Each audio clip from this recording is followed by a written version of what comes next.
బజ్జీల పిండి.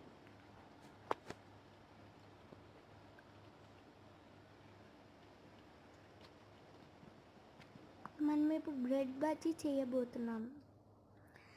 ఈ బ్రెడ్ని ఇలా కట్ చేసుకున్న తర్వాత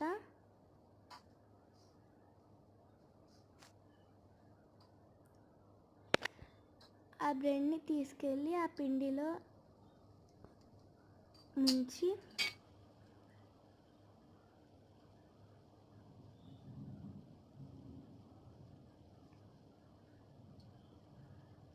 తర్వాత దాన్ని వేయించిన నూనెలో తీసుకెళ్ళి వేసుకోవాలి.